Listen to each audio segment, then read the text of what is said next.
Balikan po natin ang ilang bahagi ng aming interview kani-kanina lamang kay senatorial candidate Grace Poe na number 1 sa bilangan. Ako naman po ay naglingkod sa gobyerno kahit 2 taon. Naramdaman naman po ang presensya ng ahensya namin. Pag sinabi nila, kaya lang naman mananalo yan dahil kay FPJ, yun, totoo yun. Hindi din ako nasasaktan. Sasabihin ko, oo naman, di ba? Para sa akin, kung tatanggalin ang pork barrel, okay lang. Basta, garantihan ng government na ito talaga ay yung pondo na maiipon nila, mapupunta sa mga lokal na mga yun nga nangangailangan. Ang importante talaga sa kahit na ano, yung discretionary part kasi, yun ang nakaka-corrupt. Yung bang bahala ka kung saan mo gusto ibigay. Kaya yung iba sa mga NGO, na hindi masuri kung ito ba'y ano. Para sa akin, sa tingin ko, naintindihan na naman ng Pangulo na kaya nga niya kami nilagay dyan. Ang aming pag-iisip ay para makatulong talaga sa ating bayan.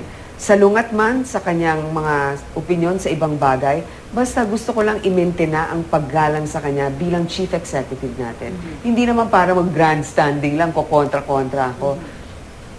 Sa ahensya namin, bibili ka lang ng hamburger para sa pangmerienda ng bisita mo.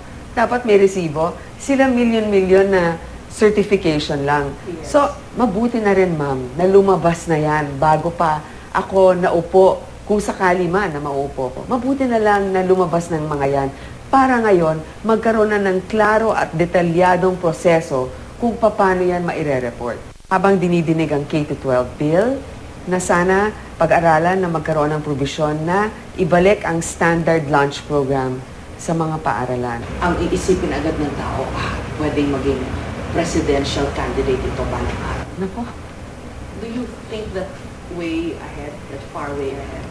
napaka-arrogante ko naman para isipin yan. Unang-una, hindi ko nga natin alam kung siguradong one, no? At hindi ko talaga inakala yan.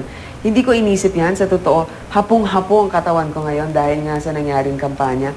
Pero hindi rin garantiya na kung ikaw ay 1 or 2, ay siguradong magwawagi ka.